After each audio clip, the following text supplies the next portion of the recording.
Onesnažena voda, tla, zrak, preveč odpadkov – to so le nekateri problemi, s katerimi se srečujemo dnevno. Vsi smo prebivalci planeta Zemlja. Kaj ste pripravljeni narediti vi, da ne bo zeleni planet postal človeku sovražni planet?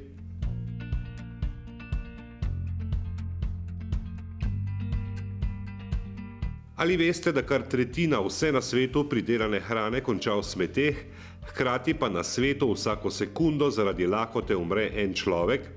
Medtem ko je na svetu 66 milijonov osnovnošolskih otrok, ki lačni obiskujejo pouk, pa v osnovni šoli v Posavju zavržemo tudi do 12 ton hrane na šolo letno, kar je enako teži 2 afriških slonov. Nenazadnje smo s tem, ko smo vrgli hrano v smeti ali v straniščno školjko, brez potrebe zavrgli povprečno 163 evrov na osebo letno ter onesnažili planet. S tem, ko bi zmanjšali količino odpadne hrane za četrtino, bi izkoreninili svetovno lakoto. Pri prehranjevanju še bolj kot kjerkoli velja pregovor, kar se Janezek nauči, to Janezek zna. Vzgoja zdravih in spoštljivih prehranjevalnih navad se začne za domačo mizo, zato postanimo vzor našim otrokom.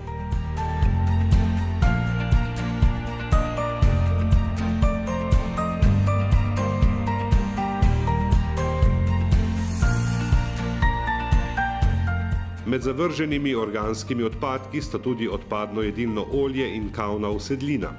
V obeh primerih gre za odpadka, s katerima ne ravnamo odgovorno, saj v največ primerih zavržemo kuhinjski lijak ali straniščno školjko.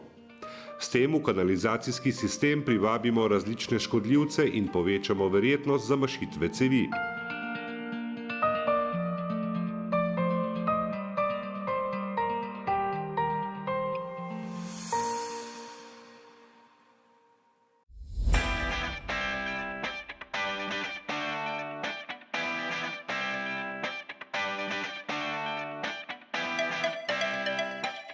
Liter odpadnega olja lahko onesnaži kar 1 milijon litrov vode.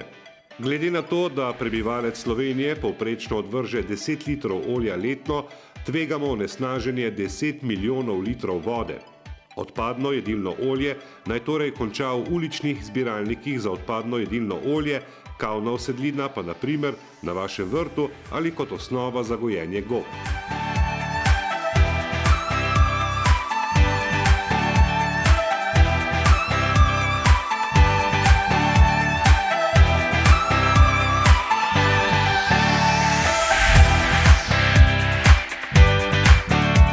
Prehrambna industrija je eden od glavnih onesnaževalcev vode. Kar 27 milijonov ljudi na svetu nima dostopa do čiste pitne vode in Slovenija je ena izmed redkih držav, kjer si še vedno lahko brez strahu natočimo kozarec vode iz pipe.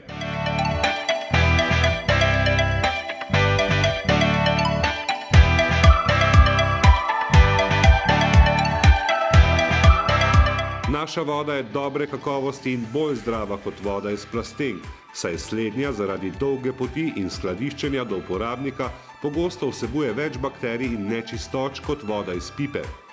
Ne samo, da blagodejno vpliva na naše zdravje in okolje, saj ne uporabljamo novih plastenk. Voda iz pipe namreč blagodejno vpliva tudi na naše denarnice, je namreč 1000-krat cenejša kot voda iz plastenk. V Sloveniji velja iluzija o obilju vode, ki zlahka prinese hudo razočaranje, saj analize kažejo, da vodo zastrupljamo in da se razmere v podtalnih vodah tako kemijsko kot mikrobiološko slabšajo. Jo tudi vi jemljete za samoumevno dobrino in z njo ravnate lahkomiselno?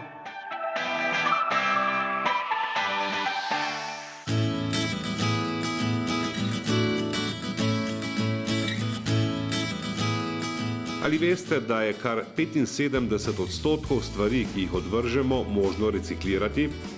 Zato prihodnjič, preden zavržemo izdelek, premislimo, ali ga lahko uporabimo drugače, ga komu podarimo in mu s tem polepšamo dan.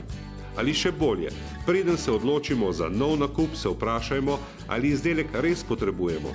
S takšnim odnosom do stvari bomo pripomogli k manjši izrabi naravnih virov in k temu, da v naravi zmanjšamo kopičenje nerazgradljivih in strupenih materialov. Zaenkrat Slovenija še nima večjih težav s pitno vodo in pomanjkanjem naravnih virov. Kako pa bo čez 50 let?